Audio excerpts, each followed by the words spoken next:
देखी हम ना आपके 24 घंटा 1440 मिनट दे रहल बानी। इज्जत से आप हमार कंगन लौटा दे। यहाँ का मैटर कर दिला सी। चल भाई आप एक काम करें, आप जाए हम ही देख ले माना। स्टॉप। मिस्टर रोगनसी बहुत बड़ा वकील बाड़े, स्पेशली तोहरा खातिर फोन करके हम अपॉइंटमेंट ले बानी। Go meet him waiting for you. Okay fine, हम मिल के आवत नहीं।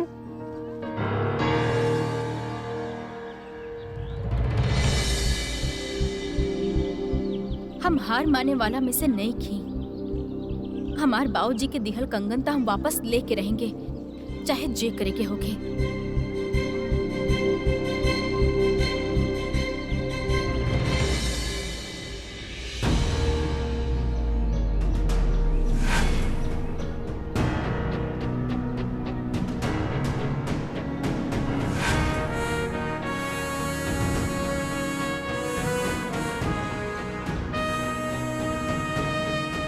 घमागनी कुंवर सा, आई आई आई। तनी पास आवा। हाँ, अब लेफ्ट देखा, फिर राइट, हमरे तरफ। कोनो दिक्कत कुंवर सा? बहुत बड़ बा। It's a case of hyper active contact disorder. आपके कोर्ट वाला केस नहीं खे, मेडिकल केस बा। Psychotic behaviour and narcissistic personality.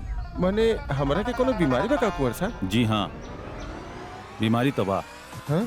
जब इंसान के गुस्सा बहुत ज्यादा हो जाला तो चेहरा लाल हो जाला, लाल? बीपी बढ़ जाला, हार्ट अटैक के गुंजाइश ज्यादा हो जाला। Heart attack? अरे अभी तो हमारी उम्र कितना बा कुंवर सा? आप ही बताई, कोनो दवा दारू? दारू तो आपके बंद करे के पड़ी, बंद करे के पड़ी। और दवाई जे बा हम आपके हाथों हाथ दे दे। हम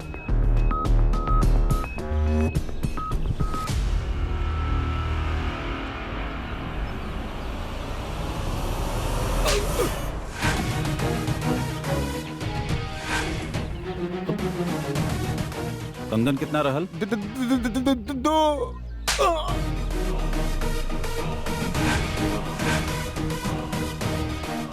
हमार फीस?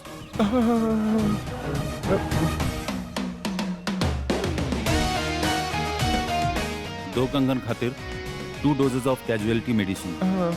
आपके इलाज हो गई।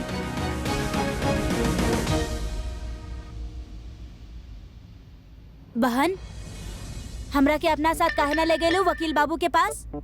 लेके जैतू तो देती कान के नीचे।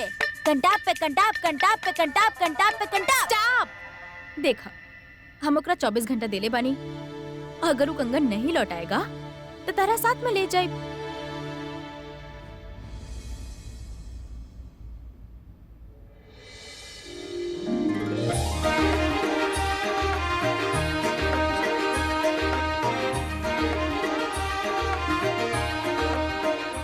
हमार कंगन के देलस? वीर कुंवर सा दे ले। हाँ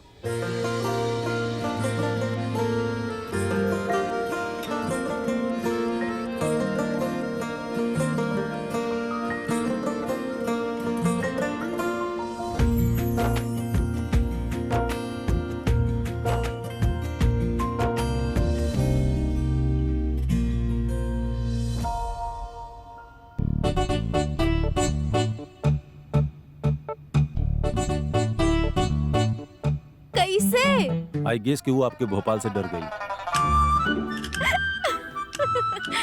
अरे भोपाल नहीं, भोकाल। हाँ वो है, काफी डिराइल रहले वो। खुद ला के कंगन हमरे हाथ में देले हैं। अरे डिराइल होखी है ना, गांव फोन लगैले होखी है।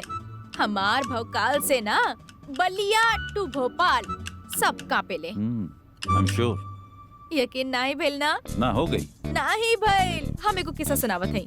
एक्चुअली हमरा कहीं जाए के अरे बा। सुनी ना, त एक बार का भइल, सूरती देवी बीच सड़क पे आके बैठ गेली। सामने से क्या आयल? हमार जिला कलेक्टर। वो आवत रहे बीच बाजार से एकदम ताम झाम ले ले। और हम कहाँ रहनी? हम घर पर रहनी, अनजान। अब सूरती देवी बीच सड़क में वो बड़ा बड़ा गाड़ी के हॉर्न सुन सुन के परेशान हो गई, पर हिली बिल्कुल नहीं। अब जिला कलेक्टर के साथ आइले कोतवाल साहब। वो ना ढेर से डंडा उठाइले और चला देले सूरती देवी के कूल्हा पे। कोतवाल इज इंस्पेक्टर राइट? हाँ। त एक मेल इंस्पेक्टर औरत के डंडा मरलस। बक बुड़बक। अरे सूरती देवी, हमरी भैंसिया। अरे आप भी ना। तो सुनी अब का भइल। कोतवाल मारलस डंडा। अब ई नजारा पिंकुआ देखलस। पिंकुआ आइल हमरा पास, हमके बोलस। हम टन से चौराहा पे पहुंच गए। हम मिश्रा जी की दुकान से गन्ना उठाए और जे तबीयत से सूते हैं हम कोतवाल को एकदम मजा आ गया। उनकर एक जोड़ा कुल्हा को हम 2/4 कर दिए। मतलब कुल्हा के बदला कूला। इंटरेस्टिंग। रानी जरा इधर आना। आवत नहीं चंपा काकी।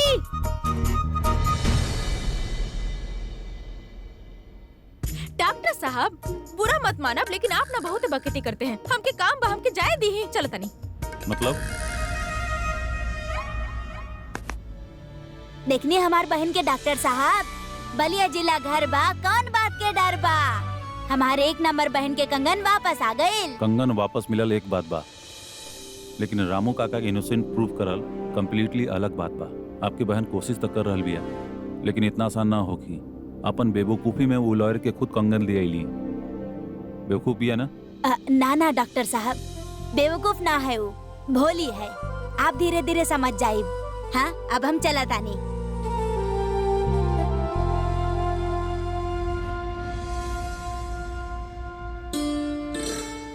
चंपा काकी बुलाई नहीं आप? अरे रानी, काम कब शुरू करबो भाई? कौन काम? ई देखा काकी एकरा। अरे झाड़ू पोछा बर्तन सारा के सारा काम आधा अधूरा पड़ल बा। पर ओ काम हम कैसे करब? वो तो आप लोगन की ड्यूटी बा ना। अच्छा, सवेरे तो बड़ा ताव में कहत रहलू कि बाऊजी के जगह बा, बाऊजी के जगह बा। अब कब है? अरे नहीं, हम बाबूजी के जगह पे ही बानी। पूजे करत रहलन, हम भी उहे करब। आप लोग आपन ड्यूटी कर ली और फिर हम अंत में आके निरीक्षण कर ले। का तू हमनी के काम के निरीक्षण करबू? बड़ा आइलो हमनी के काम के निरीक्षण करे वाला। हमने एजा 8 साल से साफ सफाई कर रहल बानी, और ये शांति काकी 16 साल से यहाँ के लोगन के कपड़ा धो के इस्त्री करत बिया। मतलब कल के आए लड़की हमनी के काम के निरीक्षण करी। चंपा काकी, हम तो अपन बाबूजी के एक मिनट, रामू काका भी उहे करत रहले, हम जानत बानी। लेकिन उनका ना सब काम आवत रहे। तारा घर के काम आवेला? निरीक्षण करे खातिर ना काम काज के जानकारी होल जरूरी बा। आप सही बोलनी, बाबूजी के तो सब काम आवत बा। और हम तो घर के काम में नील बट्टा सन्नाटा बानी। हम एगो काम करता नहीं, आज थोड़ा सा साफ सफाई करे के कोशिश करता नहीं। आप हमरा के देख ले और फिर कल हम आपके देख ले। हाँ? ए रानी, यूनिफॉर्म कहाँ बा तहार? अरे शांति काकी, हमके साड़ी उड़ी पहनल पसंद नहीं खे। हम का करब, हम कुमुद काकी के बोल दे कि रानी सा से बात कर ले। हम नहीं के पहन सकत यूनिफॉर्म। हमनी सब पहनी नहीं ना त? पर शांति काकी, आप लोग के तो आदत बा ना। आदत ना औकात बा हमनी के। शांति काकी, आप फिर औकात के बात ले आई नहीं। अरे यूनिफॉर्म ही तबा का एगो नौकर अपन मर्जी के कपड़ा भी ना पहन सकेला। ओ, मर्जी ना हाजी चलेला मालिक के सामने हमनी नौकर के। रानी देखा, रानी सा पहले ही बहुत गुस्सा कर चुकल बनी। सालों साल ई घर के इहे चलन बा, और रानी सा के हुक्म भी। उनकर दियल हुअल ईमान के अपमान मत करब। यूनिफॉर्म पहन ला। का भइल बहन, का चल रहल बा? कुछ नहीं के चलत। अरे पिंकुआ, वो जो कैची बा वो हमके पकड़ावा तनी।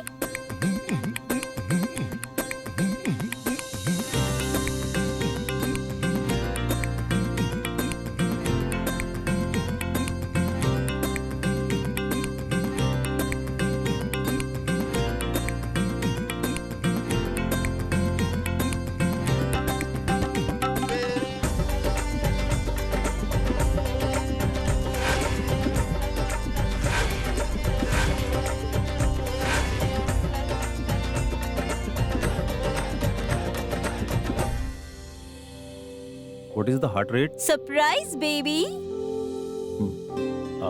ऐसन करा, आप हार्ट के मॉनिटर करते रहिए हम फिर तोरा के बाद में फोन करब।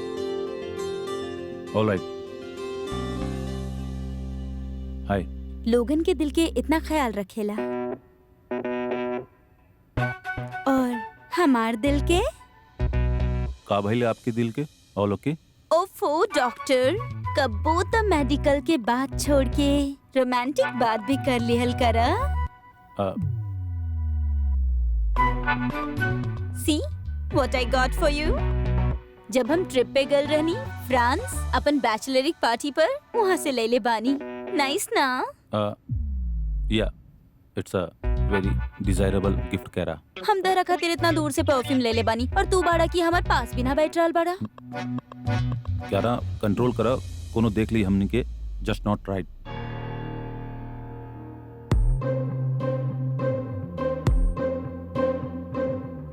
देखे दाना, बच्चा थोड़ी ना बानी हमनी।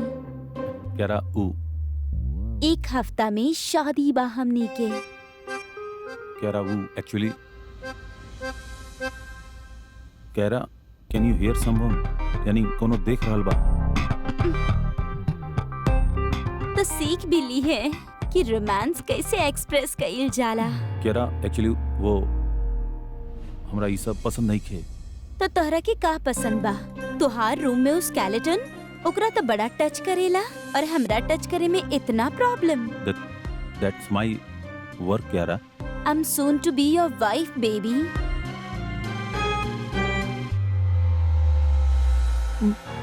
कह रहा प्लीज। Okay, fine. किस ना ता हमरा बारे में कुछ अच्छा चीज बोला जो तोहरा पसंद होके। वो एक्चुअली वो हम बोला ना। कोयल से तेरी बोली कुकू कुकू कुकू कुकू कुकू।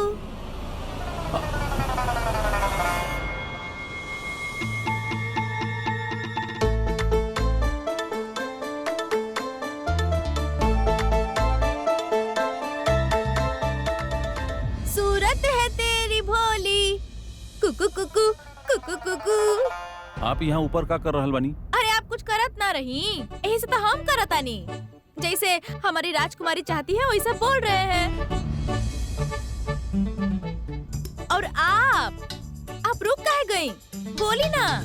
हमके तो बड़ा मजा आवत रहे, एकदम सिनेमा वाला फील आवत रहे हमरा के। और कैसे आप एकदम प्रेम भरल बोली बोलत रही और डॉक्टर साहब ऐसा शर्मात रहे ना, मजा आ गेल हमरा के।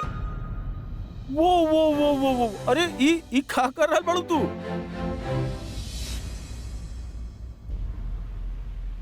भाग बुड़बक, सबके बुला देनी आप। I just love this word. Rani, what are you doing? Circus चालू के लिए बड़ू का?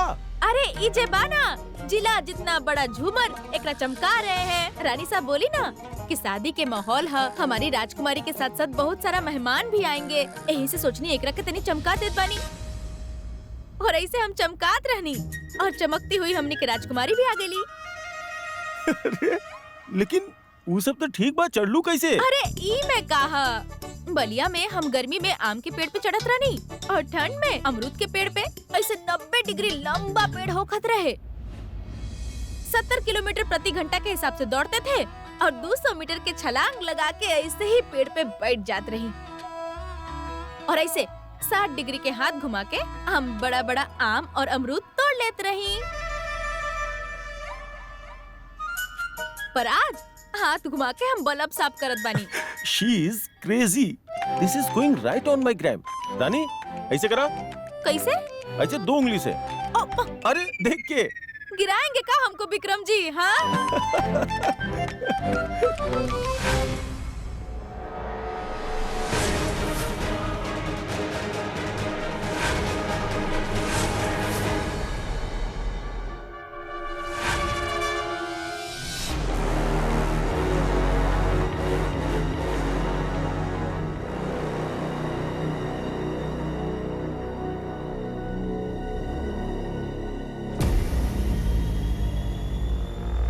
अरे रानी सा, आशीर्वाद।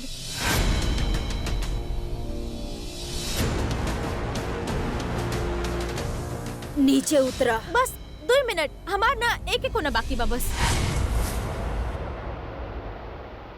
नीचे उतरा, जाहिल गब्बार, अभी के अभी।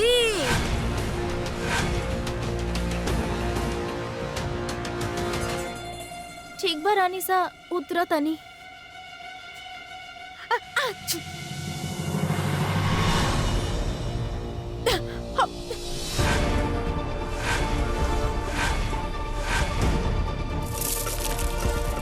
आवा तनी।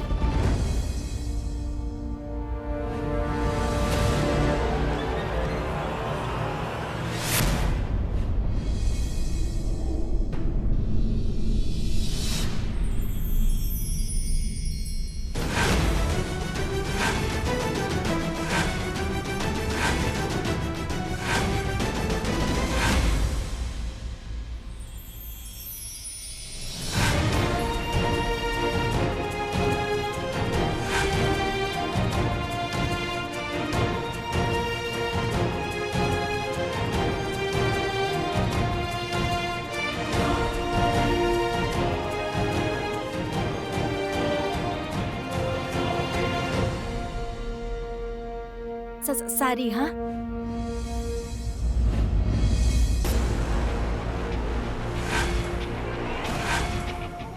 यूनिफॉर्म की साड़ी के का बना देले बिया, एक के बाद एक गलती किए जा रहल बिया। रानी सा, ओ हमके लागल कि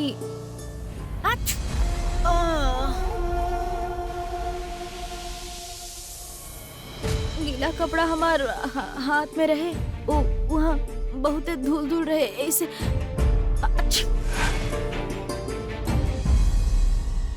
हमके लागल, हम सोचनी कि हम तोहरा के यहाँ पर सोचे खातिर ना रखनी। तू यहाँ पर रामू के जगह पर बाड़ू। God। और हमार दिहल गईल यूनिफॉर्म के ई हालत करे के जुर्रत तू कैसे कैलू?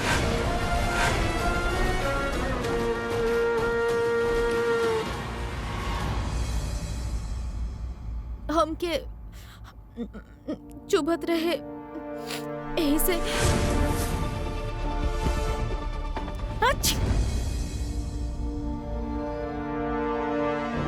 डिस्गस्टिंग। तोरा पता बा कि यूनिफॉर्म जे हम तोरा के देले रहनी, ई सिर्फ एगो कपड़ा नहीं खे, ई एगो ब्रांड बा, जेकरा केहू भी दूर से भी देखी तो ओकरा पता चली कि तू रजावत घराना में नौकर की तरह काम करेलू। 4 किताब पढ़ के जौन डिप्लोमा के दम पर तू सबके यहाँ अपन इंटेलिजेंस दिखावत फिरत रहेलू, ओकरा अपन गांव खातिर बचा के रखा। सारी रानी सा, हमके लागल कि हम साफ करके देख ले तनी, यही से सारी रानी सा, हमरा से गलती हो गई, माफ कर दी। स्टॉप इट, यू इरिटेटिंग मी। कुमुद, जी रानी सा।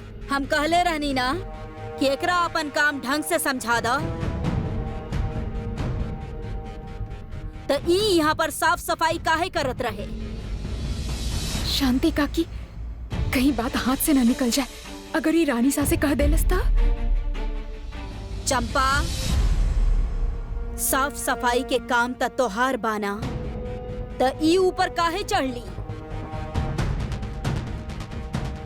सबके सब यूजलेस ही बाड़े। रिलैक्स राजेश्वरी, अब बेचारी के पहले दिन बा, धीरे धीरे यहाँ के सब रूल सीख जाएंगे। हम हैंडल कर रहल बानी। बट राजेश्वरी, और आप घर के मामला में दखल ना दी, आप जाके रिलैक्स करी ना।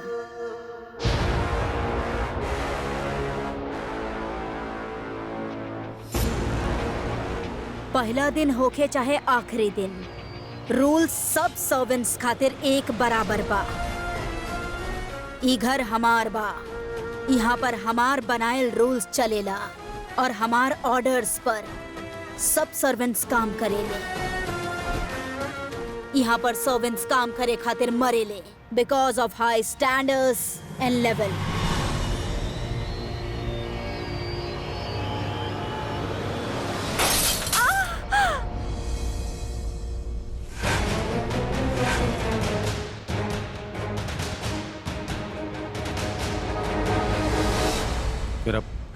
इट्स ओके, यू फाइन, कुछ ना भाई।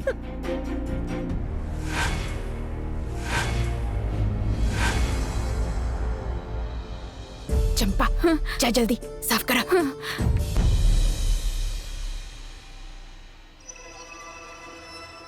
ओ माय गॉड, बेटा तू ठीक तो बाड़ू ना? शी इज फाइन रानिसा, कांच कहीं पर ना लगल है।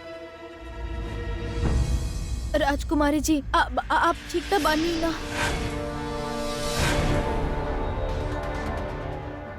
इस सब तोहार वजह से भइल बा। अच्छा भइल कि हमार होके वाली बहू के रॉयल ब्लड ना बहल।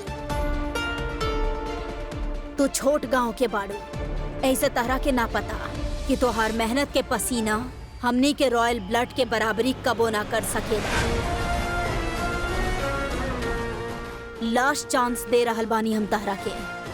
आपन औकात में रह के, आपन रिस्पॉन्सिबिलिटी समझ के ध्यान से अपन काम कैल करा। कुमुद, जी रानिसा। एकरा यहाँ से लेके जा और सबसे पहले एकर यूनिफॉर्म ठीक करावा। जी। Get out.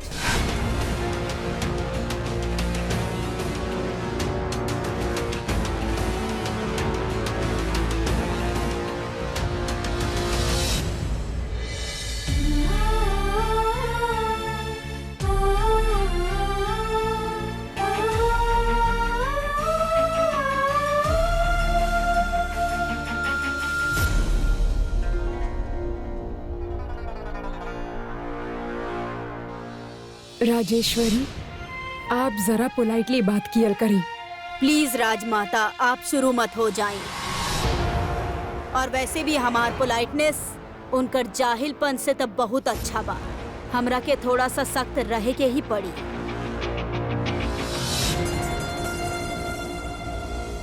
कियारा बेटा, तू ठीक तबाड़ू ना। Just relax, come and sit with me.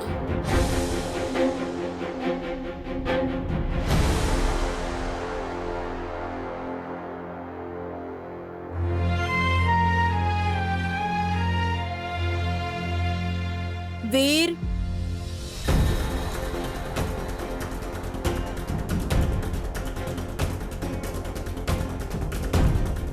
Yes Ranisa. Kiara के ऊपर लेके जा, ओकरा साथ बैठ के बात करा, अपन फ्यूचर के बारे में डिस्कस करा। आफ्टर ऑल 1 हफ्ता के बाद तो दोनों के शादी होके वाला बा। श्योर रानिसा।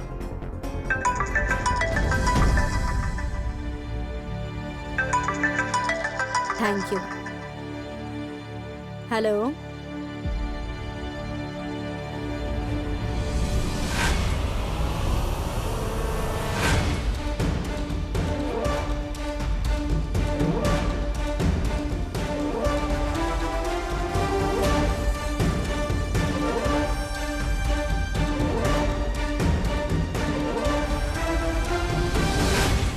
सौदा, Who the hell are you? पहले भी तू धमकी देले रहला, सामने आवा, फिर बात करतानी। और दोबारा हमरा के फोन करे के हिम्मत मत करिया, वरना तोहारी बेनामी हम परमानेंटली गुमनामी में बदल दे। रानिसा, हम ही तो ना बताइब कि हम के बानी, पर का कर सके नहीं ओकर एगो नमूना आपके जरूर दिखाई। इंतजार करब एक बड़ा धमाका खातिर।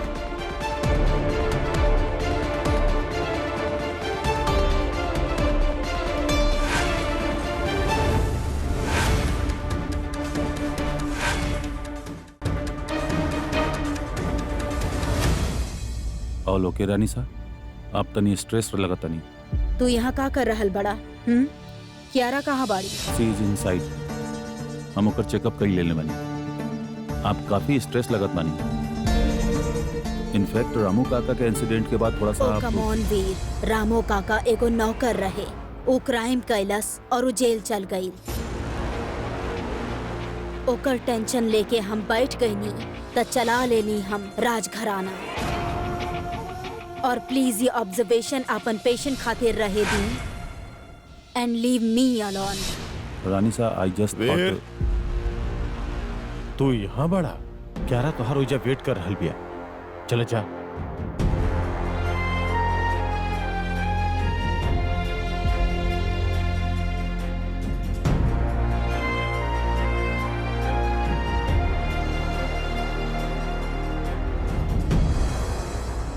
राजेश्वरी, वो तोहरा खातिर कंसर्न रहे। तू ओकरा से माँ बन के बात ना कर सकेलू, आई नो, लेकिन वो एगो बेटा बन के तोहर परवाह करेला। सो प्लीज नेक्स्ट टाइम से ओकरा सामने इसे रूड होके के कोनो जरूरत नहीं है। You're right. बेटा बन के बाना हमार सगा सिर्फ 2 बच्चा बा, नंदिनी एंड विक्रम। ई जौन आप बेटा समझे लेना, वो बेटा नहीं खे, वो बा एगो गलती। आखिर चाहे लुका तू राजेश्वरी? सेल्फ रिस्पेक्ट जे आप छीन ले रहे वो हादसा के दौरान, और जे बचल बा वो हम के हो और के हक ना जमावे देब। इस समझौता के रिलेशनशिप के हम खून के रिश्ता में बदले के इजाजत ना देब। एंड कम ऑन दिग्विजय, ई पहला बार नहीं खे जे आप हमरा के बता रहल बानी। So just stop repeating yourself. Rajeshwari, एक बार सुनो था हमारी बात। डॉक्टर साहब, डॉक्टर साहब, हमार बहन गई। का भइल? बहन खो गइल बा। कुछ बहुत गलत होके जा रहल बा डॉक्टर साहब।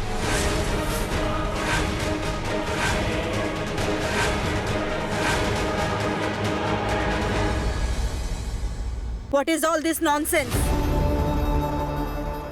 ये लड़का यहाँ ऊपर का कर रहल बा? रानी जी, हमार बहन मिल नहीं की रहल। हमरा के आपके मदद चाहिए। सुना, रो मत, फोन करा उनके। कहले रानी शांति काकी के फोन से, लेकिन ओकर फोन कमरा में ही बा। हमार बहन ये बड़ा शहर में कहीं खो गइल बाड़ी डॉक्टर साहब, या फिर ओकर केहू अपहरण कर ले हलो के। एनफ। चंपा, अरुण, शांति। जी रानी सा, जी रानी सा। ई सब हमार घर में का चल रहल बा? तू सबके ड्रामा के वजह से हम का पीसफुली लंच ना कर सकेनी। का कह रहल बाई लड़का? रानी सा, रानी के सुबह से अता पता नहीं के घर में, यही खातिर रो रहल बा। What do you mean? माफी रानी सा, आप सुबह ओकरा डटनी तब से रानी के कौनो पता नहीं है। हाँ तो काकी तर रोज के बात बा, काम कम करेली और डांट ज्यादा खावेली। रानी सा, वो लड़की 1 नंबर के काम चोर बिया, काम के डर से कहीं छिप गई होगी। नाना चंपा काकी, हमार बहन ऐसा बिल्कुल भी नहीं की। गांव में भी जब हम छुपन छुपाई खेलत रहनी ना, तब भी हमरा के बता के छुपत रहली, ताकि हम ओकर ना मिले पे घबरा ना जाए। राजेश्वरी, मैटर एक्चुअली सीरियस लग रहा बा। हमरा लगा था कि हमनी के कुछ करे के चाहिए बारे में। बहन हमरा के छोड़ के कहाँ चल गई? बाबूजी भी नहीं के। रानी जी, हमरा के हमार बाबूजी के पास जाए के बा। प्लीज रानी जी, दूर हटा।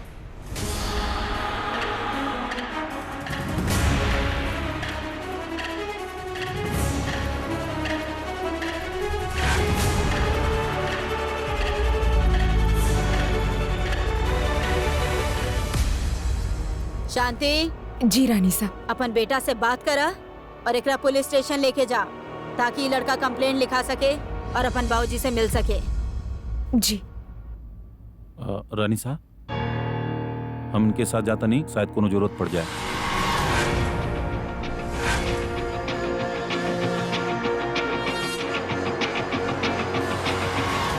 शांति।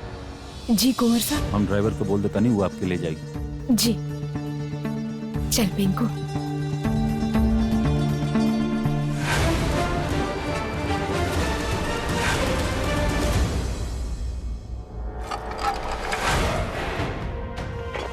अरे क्यों बा छोड़ा, क्यों निकाला हमरा यहाँ से?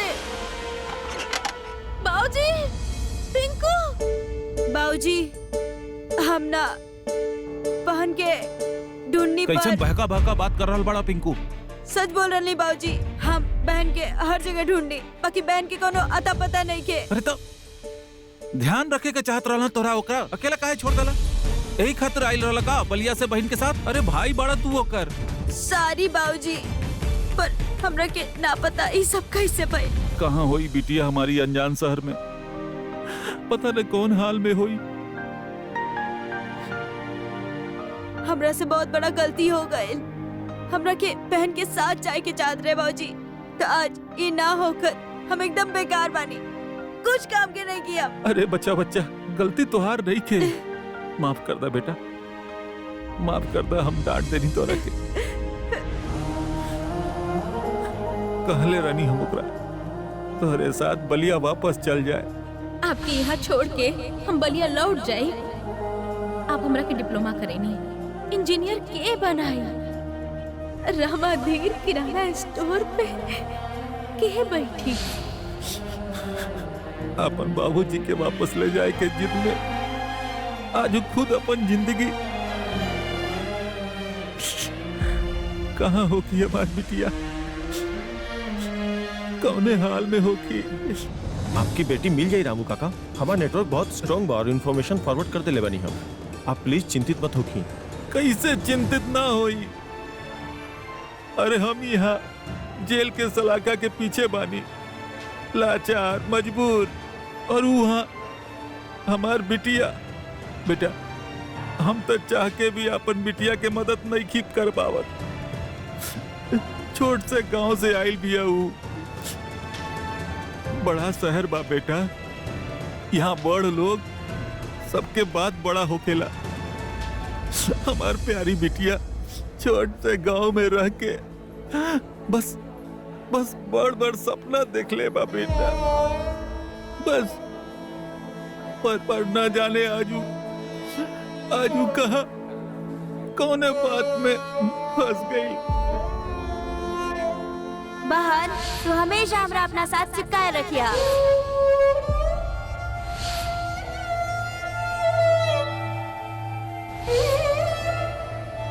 आप प्लीज हौसला बना के रखिए, हम रानी के जरूर ढूंढ निकाला। पिंकू, तू हमरा के सारा कहानी बताओ, कुछ मत छुपाई। घर में कुछ भइल रहे, केहू रानी से कुछ कहलस, केहू आइल, कोनो बहस, सब बतावा।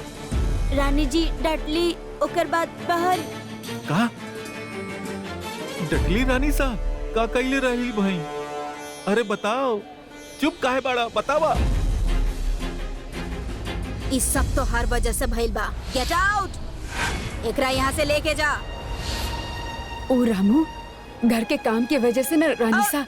हिसाब उकाबा, ऑफिस से पहले घर के हिसाब कल जाला ना बाबूजी।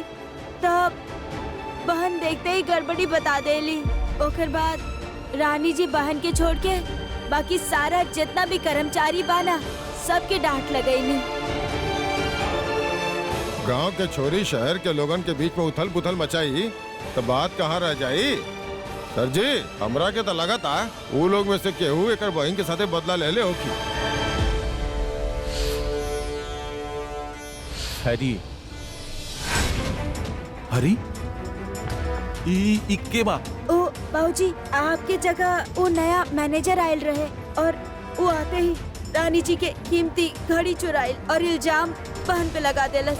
पर बहन भी जिद्दी, वो ओकरा के गलत साबित करके ओकर भांडा फोड़ देली। हरी कल ही जमानत पे छूटल और रामू काका शायद उहे रानी से दुश्मनी निकाले खातिर ये कदम उठौले होकी।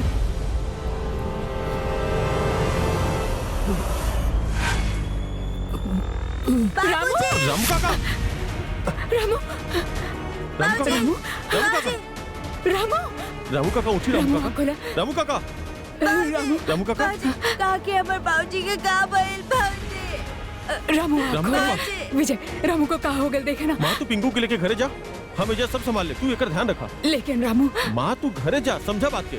पुष्पेंद्र डॉक्टर के बुलावा जल्दी। रामू काका चुप कर पिंकू, अब तहार रोवे से रानी वापस आई का।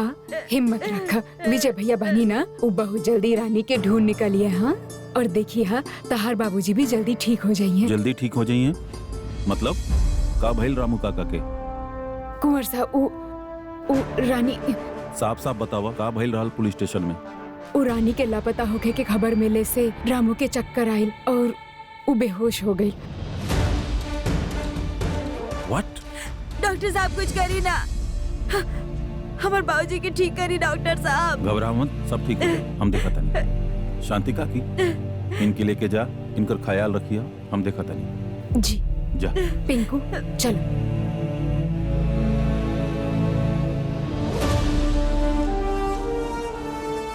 हेलो विजय, का होता उधर? रामू काका ठीक पड़े? डॉक्टर साहब के बुला लिया गेल बकुअर सा, कहा था कि जल्दी भर्ती करे के पड़ी, बस अस्पताल निकले के तैयारी बा। रानी के भी पता करे के बा, हम फोर्स तैनात कर दिले बानी, मगर कुंवर साहब हमने की 24 घंटा से पहले मिसिंग रिपोर्ट दर्ज ना कर सकेनी। रेलवे स्टेशन, बस स्टैंड, हर जगह अलर्ट कर दिया गेल बा। आप निश्चिंत रही, हमने जल्दी पता लगा ले। उनके इमीडिएट हॉस्पिटल ले जा, एडमिट करा, हम अभी पहुंचाता नहीं। ओके तू कहीं ना जा रहल बड़ा।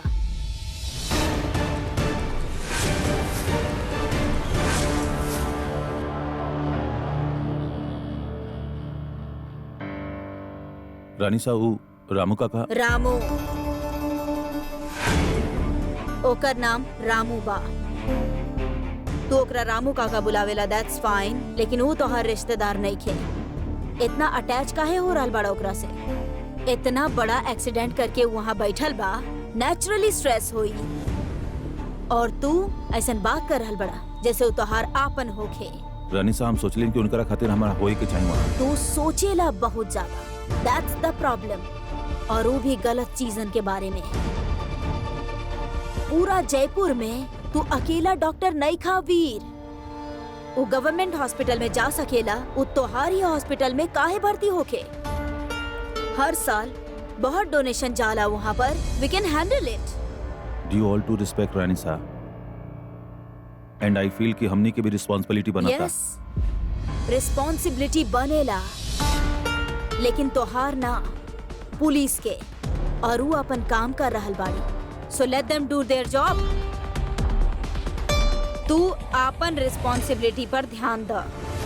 कियारा घर पे बाड़ी, ओकरा साथ टाइम स्पेंड करा, ना कि एगो नौकर के पीछे जाके टाइम वेस्ट करा। और रहल बात उ लड़की के, तो हम अब इतना ही कह सकेनी कि बलिया से उ जयपुर तक तो आ ही गईली अकेले ना, तो यहाँ वहाँ भटक के वो हमार घर वापस जरूर आ जाएगी। रानी साहब, आई प्रॉमिस हम तनी देर में। फुल स्टॉप।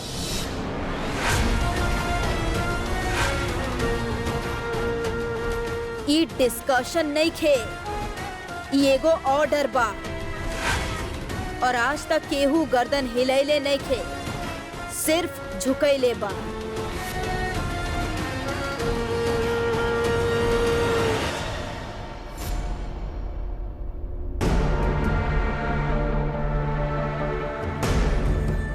तमाशा ई लोग करेले और परेशान होके पड़ेला हमरा के। बाहर निकाला हमके यहाँ से। केहू बा? केहू बा? पिंकू, पिंकू! बाऊजी! छुक छुक छुक छुक छुक छुक छुक छुक छुक छुक छुक छुक। बलिया एक्सप्रेस प्लेटफॉर्म क्रमांक 13 पे आ रहल बिया। कहाँ बिया हमार रानी बिटिया? ए छुक छुक छुक छुक छुक। इला पहुँच गई गाड़ी। कहाँ बिया हमार बुढ़वा? हाथ ना आए, हमार तेजी के कोनो मुकाबला नहीं यार। बाऊजी! रानी, रानी, अरे रानी, रानी, रामू हमरा काका, हमरा जाए के बाद शांत हो जा रामू काका। हम ढूंढ ले अब। अरे वो हरी के पास बिया। ओ कुछ न कुछ हमार बिटिया के, हमार बिटिया जायदा, हमरा जायदा। अरे अब का कर रहल बानी? आपके इलाज की जरूरत बा। डॉक्टर साहब, अरे हमार बिटिया ही हमार इलाज और हमार दवाई बिया।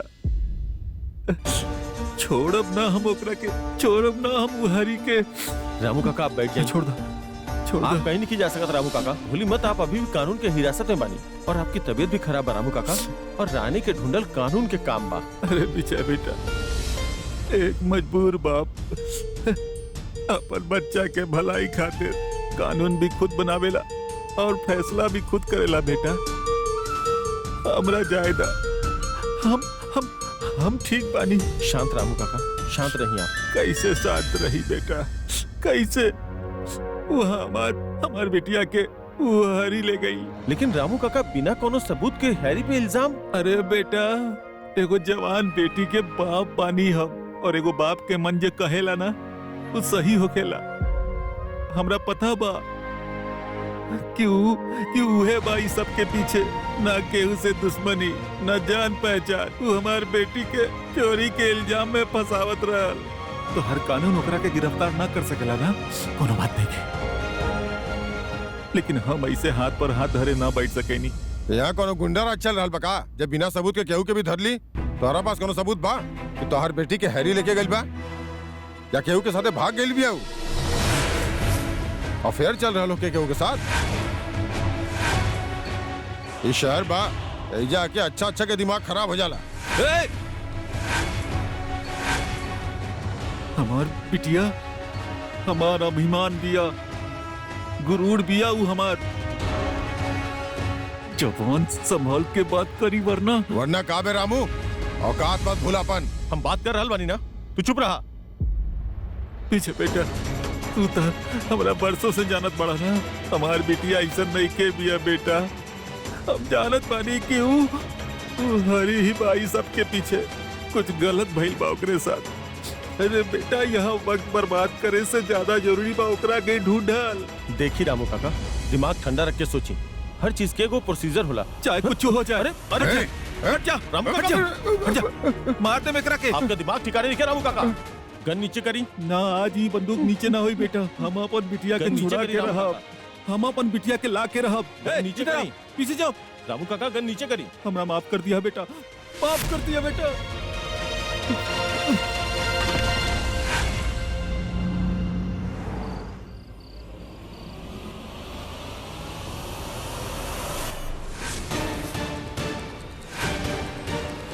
रामू काका, आप यहाँ कैसे आई नहीं? अरे बंदूक। जब बात अपन बच्चा के जिंदगी के होखेला ना, तो कोई भी अहिंसावादी बाप हाथ में बंदूक उठा ले बिना। हम जानत बनी अरुण बेटा कि हम गलत कर रहल बनी। हमरा सिर्फ इतना जाने के बाकी हमार बिटिया कहाँ बिया। काका देख, हमरा ही डर बा, कहीं ये डर हमसे सच में कोनो गुनाह ना करवा दे। काका आप ही का कैसन बात? वो सब छोड़, वो सब छोड़, तू ये बता, हरी कहाँ रहेला? देख बेटा, अपन बिटिया के सुरक्षा के आगे हमरा कुछ और ना सुझाता बेटा। हम सिर्फ इतना जाना चाहता नहीं कि वो हरी कहाँ रहेला। हम यहाँ से चल जाए। काका आप पानी पी। काका आप ना, बैठी। वो तो नहीं के बा हमरे लगे। एड्रेस नहीं के पता हमरा, शायद कुमुद काकी जानत होके, कहे कि उहे उनकरा के हायर कैले रहली। बुला कुमुद की, बुला वही। जाने बिना हम यहाँ सुनो, से। जगत राम तू ऊपर जा, बाकी हमारा पीछे आवा।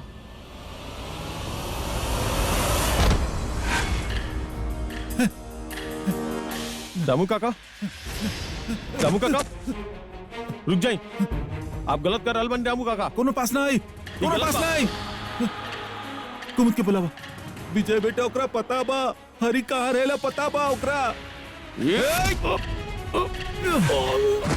पीछे रह, पीछे हटा।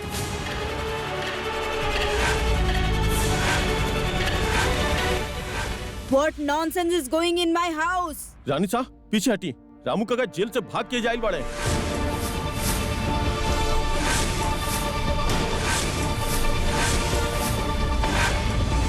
कुमुद, तू तो जान ले ना, जानत बाड़ू ना हरी के पता, बतावा ना हमरा, बोला ना। हम हैरी के घर के पता ना जाना तानी। हम तो ऑनलाइन सर्वेंट एजेंसी से ओकर नंबर ले ले रहनी बस। रामू, तो हर दिमाग खराब तो ना हो गइल बा? भूल गइला अपन औकात? जी ना रानी सा, 20 साल नौकरी करिए बानी यहाँ पे, हैसियत औकात सब जाना तनी हम। पर आज सब लोगन के एगो बात समझे के पड़ी कि हम यहाँ नौकर होकला से पहले एगो बाप हई, और एगो बाप के औकात से कहीं अधिक ओकर जज्बात होला।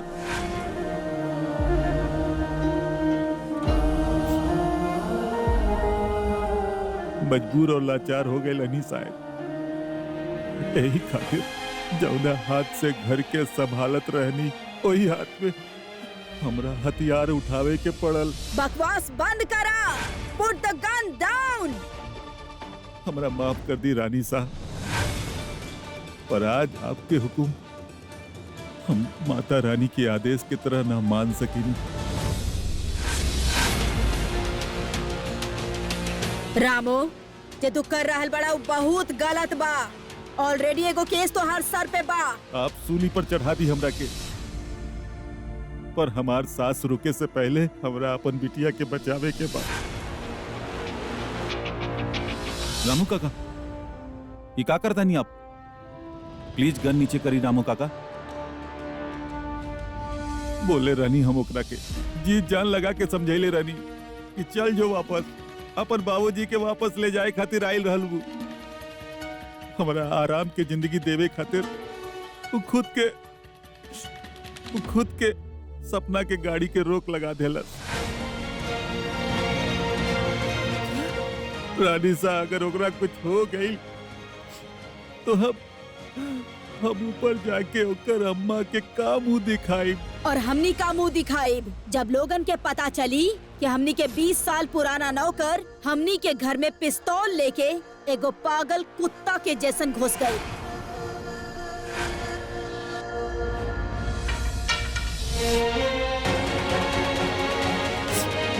हमरा सिर्फ हरी के पता चाहिए रानी सा, जाने का होई हमारी बिटिया। क्यों बा? बाबूजी, बाबूजी, क्यों बा? पिंकू, ओह, छोड़ो हमरा, निकालो हमके यहाँ से। क्यों बा?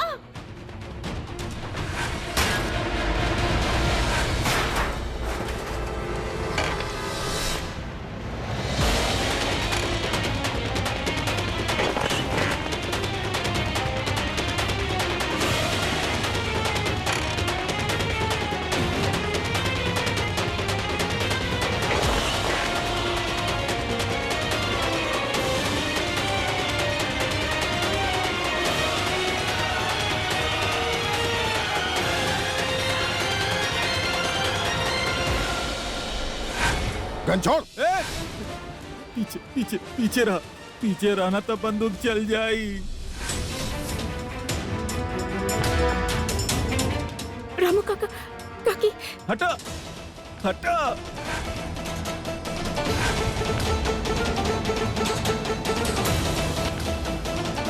रामू काका, शांति से बात हो सकेले, आप प्लीज गन नीचे रख दी। ना, हमार हाथ से ये पिस्तौल तबे नीचे होई जब हमार बिटिया रानी के हाथ हमरे हाथ में होई। हमके हमार बिटिया चाहिए।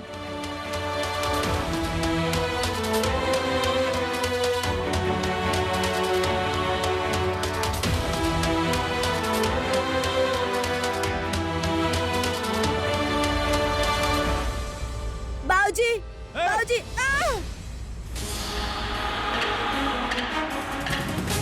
बाबूजी, हम बानी। हमार बच्चा।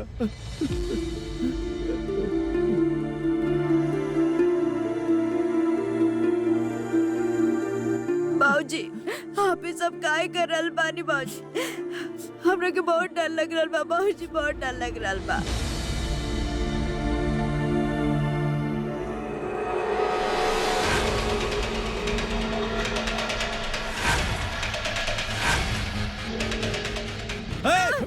बाबूजी, आगे मत या। ये मजबूर बाप खातिर ओकर बच्चा ही ओकर मजबूती होकेला विजय बेटा। हम गांव वाला ना तनी खिसकल होखेली, केहू के सेवा में अपन पूरा जीवन काट देवेनी। लेकिन अगर बात अपन बच्चन के होखे ना तो हमनी सामने वाला के भी काट देनी बेटा। हमरा सिर्फ हरी के पता चाहिए, ओकरा बाद तू जोन सजा देवे के चाह हमरा दे दिया, जोन दफा लगावल चाह लगा दिया बेटा। हम कुछ न कहा। सर ऑर्डर दी ही ठोक देता नहीं अगर के। स्टॉप इट, दोनों गोली ना चलाई। कंट्रोल यू ऑफिसर विजय। रामू काका हमरे और देखो, आप हमरा पर भरोसा करेंगे ना? हमरा 1 घंटा दी, सिर्फ 1 घंटा। आपकी रानी आपके पास हुई, हमार वादा बा। तब तक प्लीज कुछ गलत मत करिए, चाहे जोन भी हो जाए, रानी के ढूंढ के लावे कहीं पड़ी।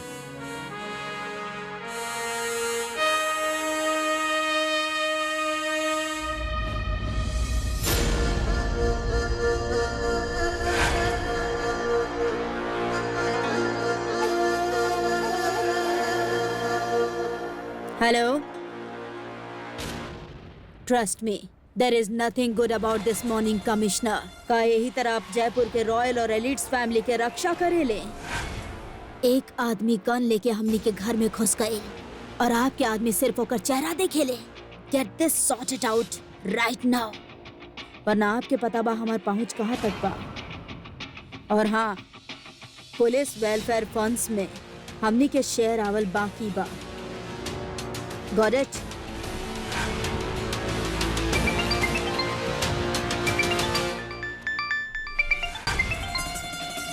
जय हिंद सर। मुलजिम काबू में ना आवे तो ठोकदार।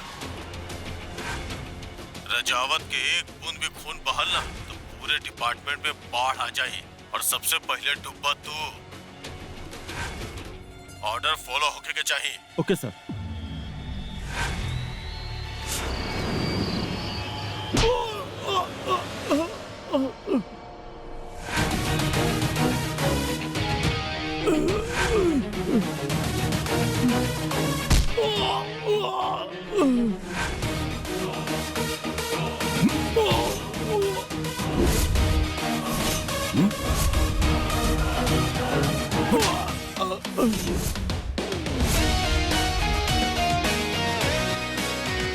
हमरे प्रोफेशन में एगो गलती और इंसान के जान जा सकेला। ठीक उहे तरह तोरा से एक सवाल करब, अगर जवाब गलत निकलल तो तोहार जान। ना ना ना कुंवर साहब प्लीज। रानी कहाँ बिया? रानी साहब वो लड़की वो तो कहीं चल गई रहना, हम नहीं जानत। हमरा नहीं के पता कुंवर साहब कहाँ बा। गलत जवाब। जानत बड़े कैसे पता बा हमरा? तोहरे पल्स फ्लैक्चुएशन से।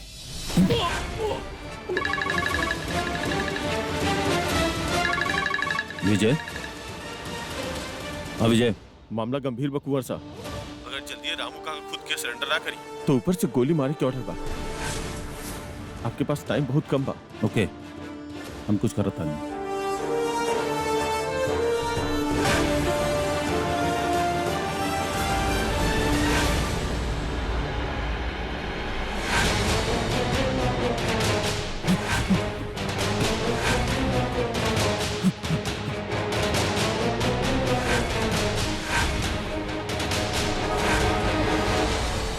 हरी, हरी,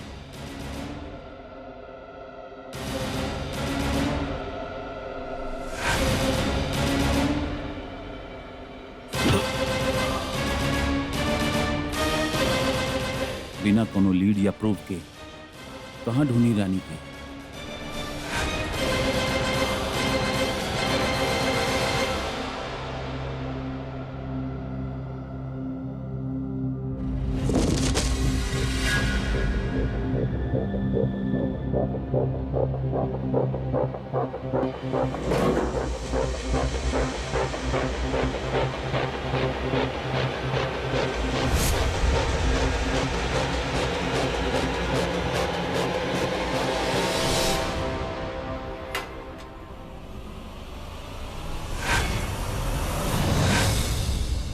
आप माता रानी के इतना बड़ भक्त बानी रामू काका, देखिए उनकी कृपा से रानी भी जल्दी मिल जाए।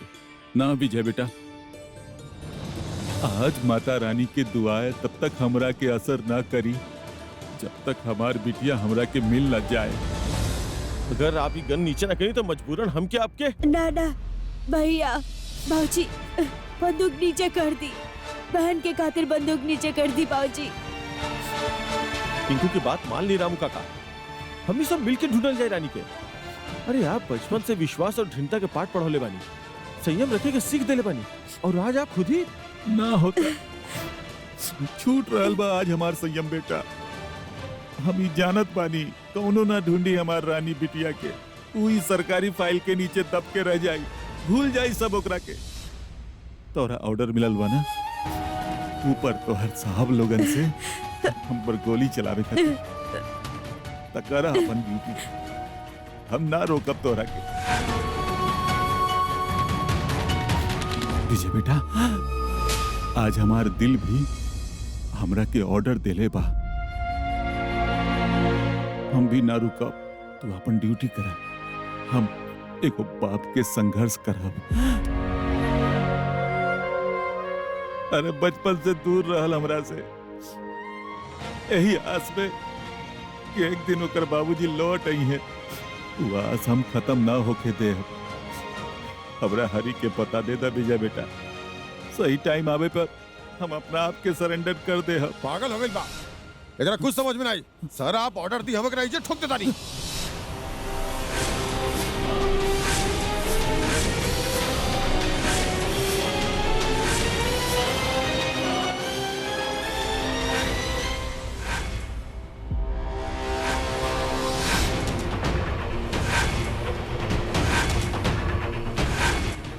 अभी अभी तो आयल वारा, इतना जल्दी जाए के का बात बा रानी?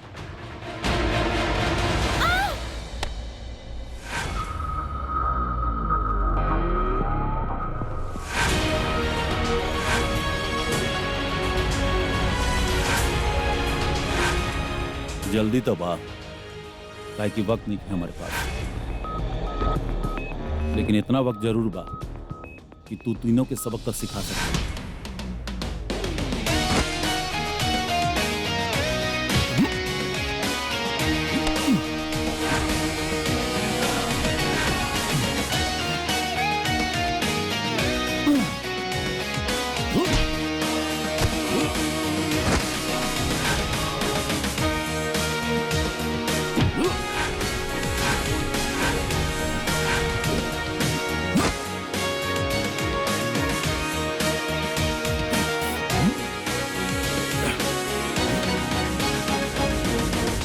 जब इंसान के गला दबेला ना तो ओकर सांस रुक जाला, दिमाग तक खून न दौड़ेला, इसलिए वो बेहोश हो जाला। अब तोरे साथ भी ये होके वाला बा।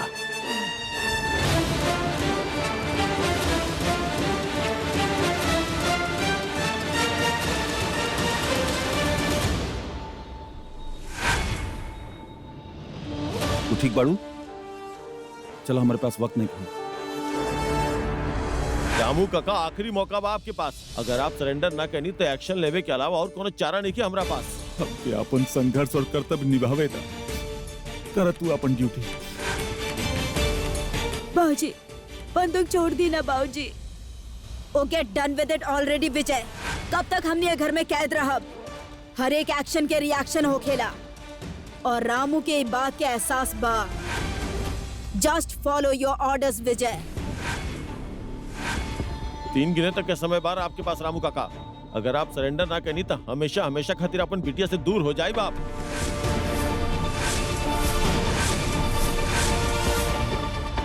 हम अकेले पड़ जाए बाबूजी, बंदूक नीचे कर दी ना प्लीज। 1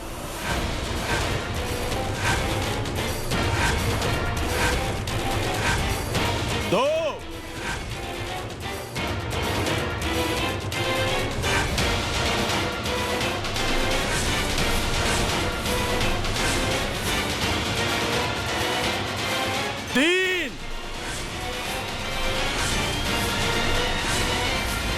don't shoot.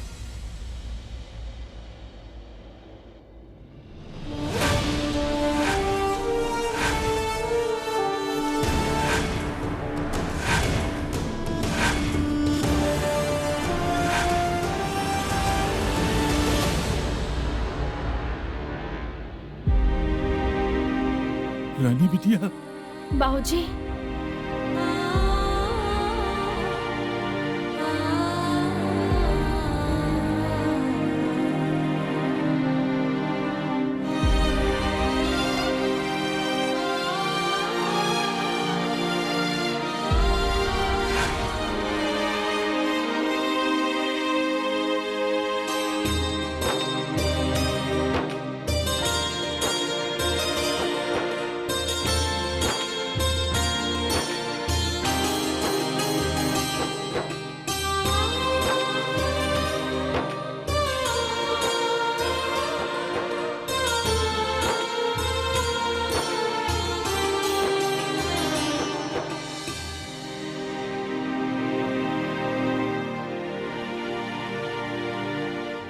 कहाँ चल गए लल्लू बिटिया?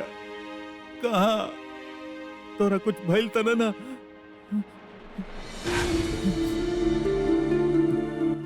ये चोट कैसे लगल? हम ठीक बनी बाबूजी। जान निकल गए हल तोहार बाबूजी के पता बा न तोरा? बेटा ये सब कैसे भइल? पता नहीं, हम तो वो सामान खरीदे खातिर बाहर गेल रहनी कि वो बुड़बक आ गेल पीछे से हमके दबोच लेलस, आँख बंद कर देलस, मुंह बंद कर देलस और कुछ अजीब सा सुंघा देलस हमरा के और हम होश खो बैठनी। अरे बिटिया, सामने आवा, फिर बात करतानी। रानी साहब, मैं ये तो नहीं बताऊंगा कि मैं कौन हूँ, पर क्या कर सकता हूँ उसका एक नमूना आपको जरूर दिखाऊंगा। इंतजार कीजिएगा एक बड़े धमाके का।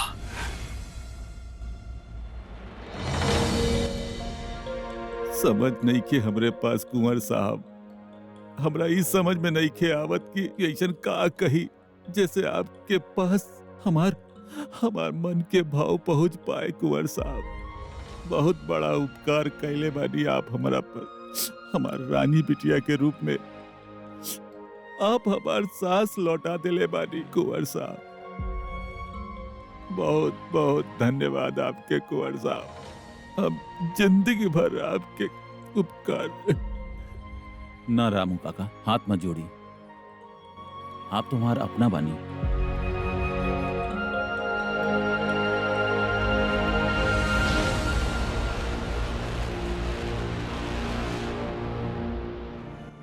रानी साहब, हमरा के हमरा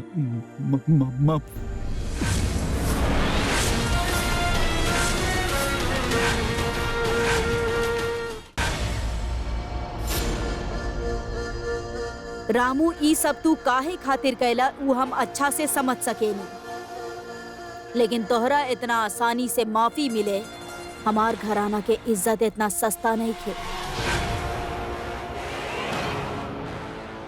विजय, एकरा पुलिस स्टेशन लेके जा। जी रानी साहब।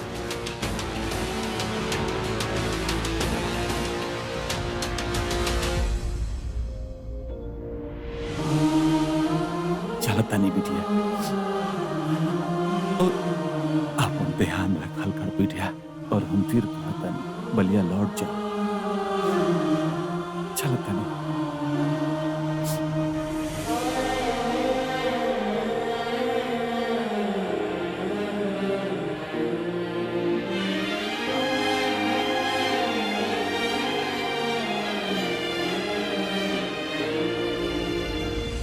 वीर, यस रानी साहब। बात करे के बाद आहरा से।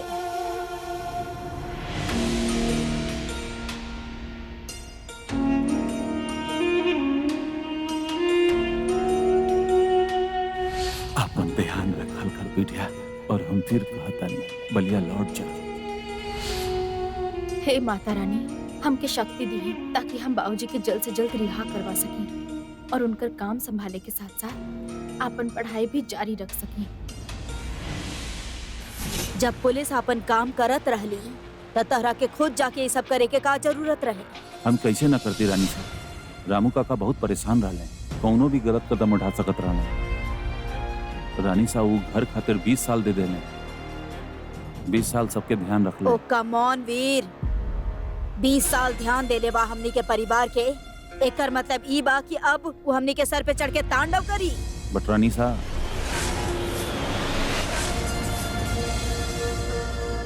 ओ प्लीज, रामू और हमनी के बीच एगो रिलेशनशिप बा, एगो नौकर और मालिक के रिलेशनशिप। हम हाथ खोल के देवे नहीं और वो लोग झोली फैला के ले देले, लेकिन तू तो उनकर गोदी में ही जाके बैठ गया।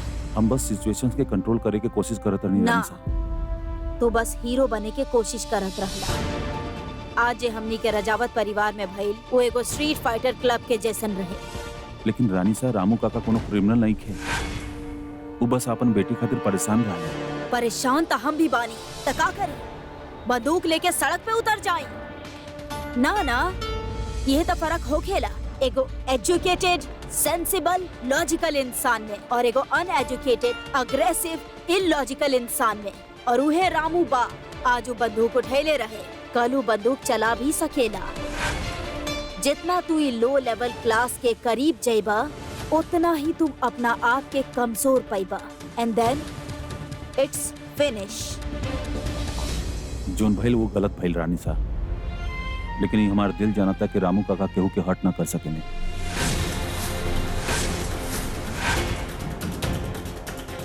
वो मजबूर रहले रानी साहब, मजबूरी में उनके पास कोनो ऑप्शन न बचल रहा।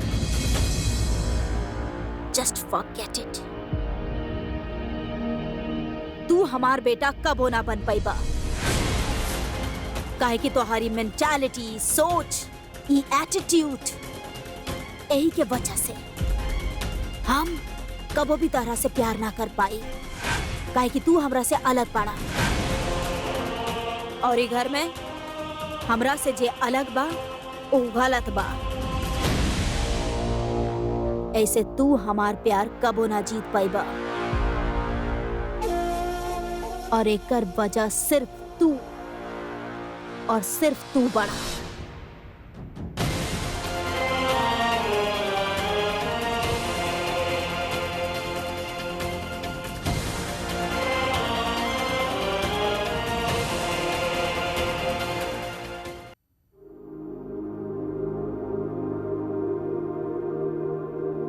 बहन, तू रो काहे रहल बाड़ू? बाबूजी के बहुत दिन बाद देखनी ना, यही से इमोशनल हो गई नी। वो बात भी ना है, भाई दूज आवत बा ना, और हर बार हम तो के मेला ले जात रही। अब हम तो शहर में बानी, शहर में मेला लागेला ना लागेला, लागेला भी तो कहाँ लागेला, हम नहीं की जानत। हमरा के पता बा तू झूठ बोल रहल बाड़ू। बतावा काहे रोवताड़ू? अरे रो तो हम रहल बानी, ज्यादा होशियार बनेली, यही से अगवा कर लेलस उ हैरी। उ तो अच्छा भइल कि कुंवर सा बचा लेलस, लेकिन ओकरा से पहले जे ई घर में कैलस, बंदर जैसन लटक गल झूमर पे तहर बहन, जानवरन जैसन हरकत करे ई, और रानी सा से चाबुक पड़े हमनी सबके। चंपा दीदी, ई जानवर ये सब लगा रखले बाड़ू? अरे जानवर ही तो बानी हमनी, ई बड़ा लोग के पिंजरा में कैद भइल जानवर, मालिक के टुकड़ा पे पले वाला। और रानी, तारा बड़ा आग लगल रहे सफाई करे के। शांति काकी, तुमरे सामने ही तो चंपा दीदी बोली ना हमको कि सफाई करके देखा। ए चुप कर।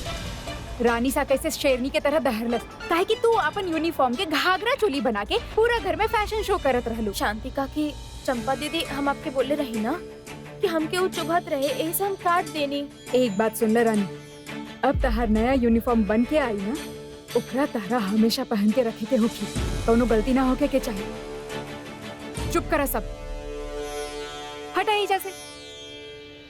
गलती जितना रानी के बा, उतना ही सबके भी बा।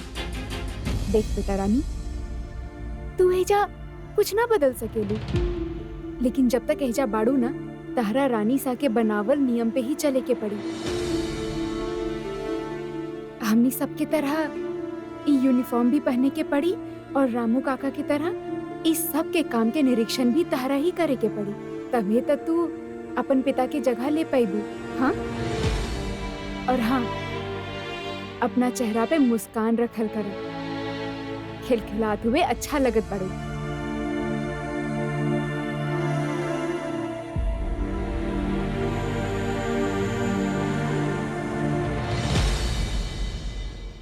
एक तो ये लिस्ट इतना लंबा बा, एक तो देखिए कि चक्कर आवता। पिंकुआ, अरुण भाई से एक गिलास पानी लेके आवा ना। अभी लाएंगे। शांति काकी, उ छत पे जौन कपड़ा सूख रहल बा ओकरा ले आई। ओ, अब तो हमके ऑर्डर देबू? अरे कुमुद काकी बोलली ना निरीक्षण करे खातिर, उहे करता नहीं। एक मिनट, ओकरा से पहले ना तारा अपना आपके साबित करे के पड़ी, लेकिन वैसे झूमर पे लटक के ना कुछ काम करके। एक काम कर, छोटा कुंवर सा बनी ना, उनकर कमरा साफ कर दे। हम कैसे साफ करतानी एक निरीक्षण करे खातिर तारा तो सीखे के पड़ी ना। हाँ, अरे ओ कहा ना, छोटा कुंवर सा के कमरा साफ करे खातिर बहुत मेहनत लागेला।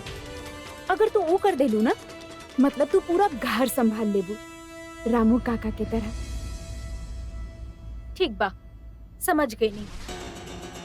तो अलजेब्रा वाला समझदारी और ज्योमेट्री के सफाई से हम ऊ कमरा के एक एक कोना ऐसे चमकाइब कि रानी सा देख के गुड नहीं बोली है चौचक। पर सफाई करे से पहले हम कुछ खा लेता नहीं। कितना कुछ हो गया और सवेरे से हम ना एक दाना भी नहीं खइले। चल जाओ काकी, चलो। इला बहन, पेट में गुड़गुड़ता हमार भी हो रहल बा, बहुत तेज भूख लग रहल बा, कुछ खिला दे ना ता। ए पिंकू, तू तनी लेट जा, हम अरुण भाई से कुछ खाए खातिर लेके आवा तनी। हाँ कियारा, तोहर शादी के जोड़ा खातिर हम कुछ लीडिंग डिजाइनर्स के बुले ले बानी। आई एम श्योर तोहरा के उनकर कलेक्शन बहुत अच्छा लागी। अरे वाह अरुण भाई, खाना के एकदम चाप के महक आ रहल बा। हमके भी कुछ दे दी ना। वो पिंकू बा ना, ओकरा बहुत भूख लागल बा। देखा रानी, हमनी नौकरन के खाए के टाइम खत्म हो गइल बा। हाँ, अरे हमके तो खाए के टाइम पता ही ना रहे। What nonsense. अरुण कहले बा तोहर खाए के टाइम खत्म हो गइल, मतलब खत्म हो गइल। ओ रानी सा कहा कि हम अपन मैनेज कर ले, पर पिंकू बा ना, वो सुबह से कुछ नहीं के खैले। ऐसे सर चकरा रहल बा ओकर। और हमार बाबूजी कहले कि शरीर के इंजन के बराबर से खुराक के आयलिंग करे के चाहिए। पता बा एक बार हमार बाबूजी का कहले रहलन? अरे तो का भाई, रात के 2 बजल बा, तो का हम तोहरे खातिर खाना ना बना सकिनी? भूखा पेट शैतान के खेत। तू अपन पढ़ाई में ध्यान द, हम तुहार भूख के ध्यान रखब। हैं? एको काम करा, तब तक खातिर ती ई खा। 1 एप्पल ऑल डे कीप्स द डॉक्टर अबे। बाद में वो नरम नरम फुल्का भी खिलवले रहन, बहुत अच्छा लागल रहे हम। What nonsense. ई तो हर बकवास स्टोरीज प्लीज अपन सर्वेंट्स क्वार्टर में रहे दी। ये हमार घर हमार बनाइल रूल से चलेला। It is an autocracy, not a democracy. समझ में ना आयल? पढ़ल लिखल बाड़ू, डिक्शनरी यूज करा। हमार पेट भर गई। ठीक बा रानी सा, हम पिंकुआ खातिर बाहर से समोसा खरीद के ले आवतनी। हाँ 1 मिनट, ये खाना अपन भाई के खिला दा।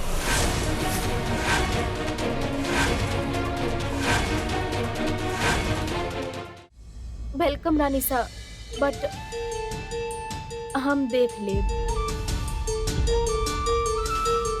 वरना भूखल रह जाई। ओ हाँ, ऑफ कोर्स। और फिर तू और तोहारू भाई वीकनेस के ढोंग करबा, ओकर बाद डॉक्टर्स के पास जाके हमनी के टाइम वेस्ट करबा।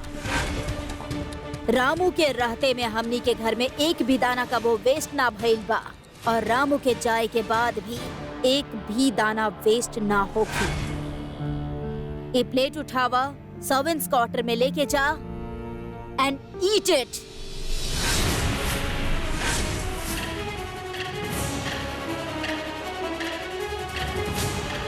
ना रानी सा, ना हम जूठा खाए, ना हमार पिंकू के खाए दे।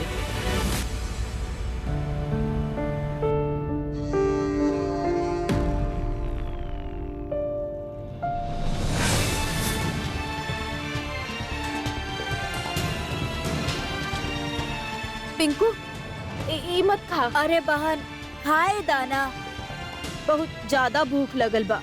हम जाना तानी तो एकरा चटपटा बनाए के खाए चाहेलू, लेकिन आज ही सादा खा लेतानी ना बहन। कल तू खुदे अरुण भाई के कह दिया कि एकरा मस्त मसालेदार बनई है, जैसे ऊ दिन हरी गोविंद पकोड़ा बनेले रहले ना, वैसे ही मस्त सा।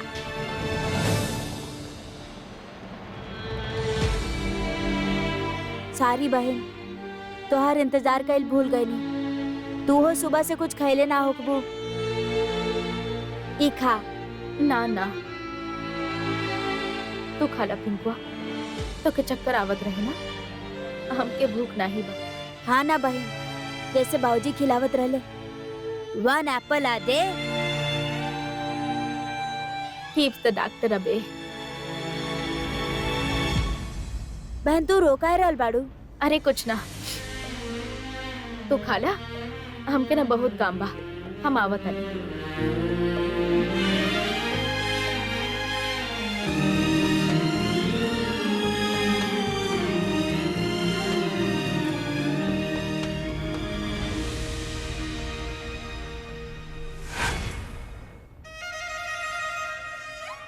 अरे बाप रे, एक कमरा बा कि खेल के मैदान। बहन,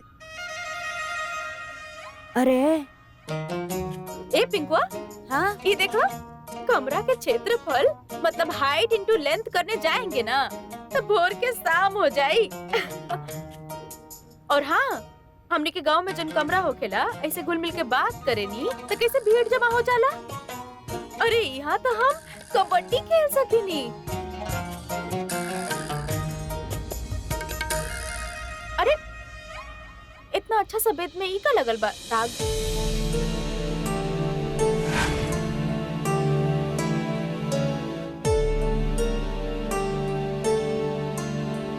अरे ई निकलत काहे नहीं खे? हम तो पहले ही बोले रानी कि तरह से ई झाड़ू पोछा ये सब कर रही है। तू का दोसर के कमरा साफ करे खातिर इंजीनियरिंग के परीक्षा पास कैले रहलू का? ना ना, हम तो घर रहल बनी। एकर बाद तरह से शौचालय साफ कर रही है। ए पिंकुआ, का दिक्कत बा तोहार? हाँ, ये जे नौकरी हमके देले बड़ी रानी सा केकरा कारण मिलल बा? बाबूजी के कारण। ये जे इंजीनियरिंग के एग्जाम में हम पास भइल बानी, केकरा कारण भइल बानी? हमार बाबूजी के कारण। अपन बच्चा के बड़ा बड़ा सपना के पंख लगावे खातिर रसोई के कमरा हमार बाबूजी साफ कइले बाड़े। अगर ऊ टाइम पे हमार बाबूजी मुंह फेर लेता था, हम का यहाँ पहुँच पाईती? इंजीनियरिंग के एग्जाम दे पाईती? नहीं ना। हमके बाबूजी के रिहा करवाए के बा। रानी सा हमरा खातिर इतना चौचक वकील बाबू कइले बाड़ी, उनके खातिर हम इतना सा काम ना कर सकेनी। हमेशा तू हमरा के इमोशनल कर देवेलू। अब से हमू तोहरा साथ हर कमरा साफ करब। भाग बुड़बक, 9 से आगे के पहाड़ा तो के आवेला ना, तो हर उम्र में ना 99 तक के पहाड़ा आवत रहे हमरा के, और तू 9 में फसल बड़ा। चला जा 10 के पहाड़ा करके आवा। ई ना हमार काम बा। चल जा। बाकी सुना। ना ना ना, चला चला चला चला। ठीक बा।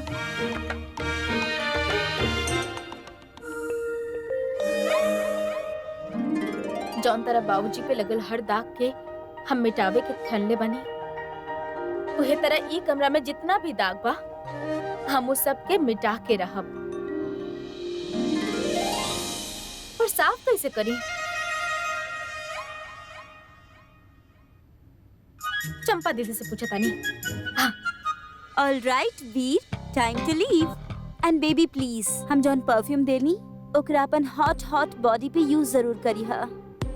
और नेक्स्ट टाइम जब हम मिलब, हमरा ओकर अमेजिंग मैजिकल फ्रेग्रेंस चाहिए। Bye bye, miss you baby. By.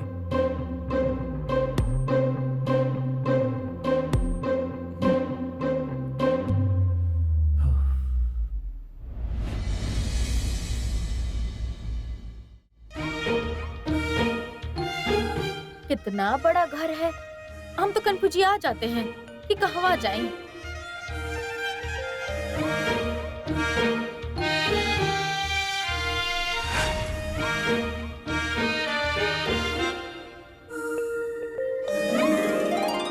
Doctor साहब,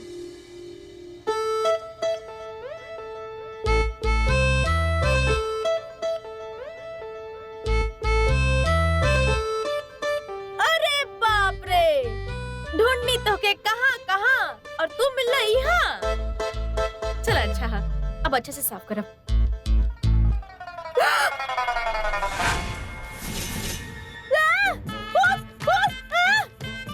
बजरंग बली बचाई हमरा के, हे माता रानी।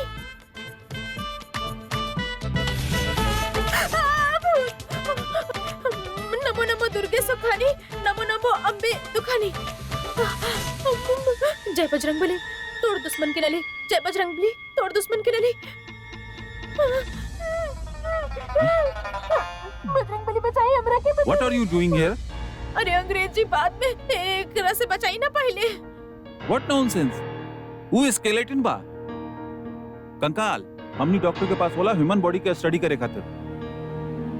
एंड 1 मिनट, आपके यहाँ अंदर आके छेड़छाड़ करे के परमिशन के देलस? अरे बरगद के भूत। वो कोनो? हे बजरंगबली, तोड़ दुश्मन की नली।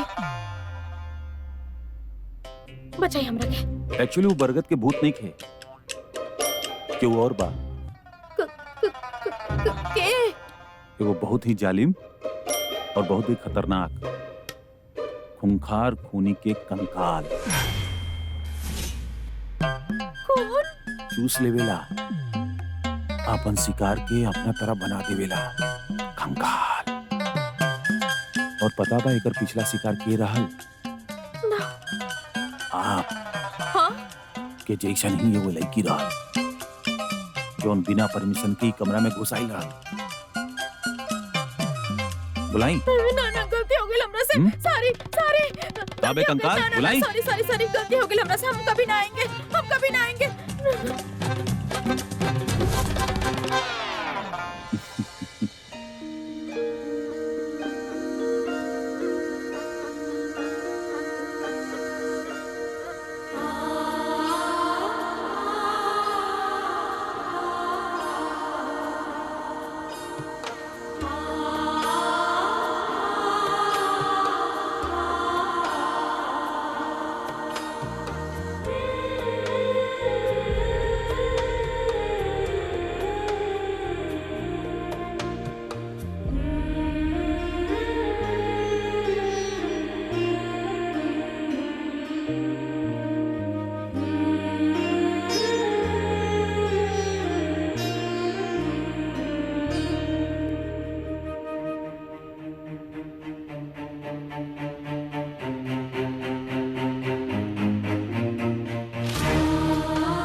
अगर झाड़ू पकड़ल ही हमार बिटिया के किस्मत में होत ना, तो कलम ना थमैले रहती। अरे हमार बिटिया अपन बाबूजी के प्रेम और स्नेह के जो त्याग देले दिया ना, एक दिन उहे त्याग ओकर कलम के स्याही बन के ओकर किस्मत लिखी।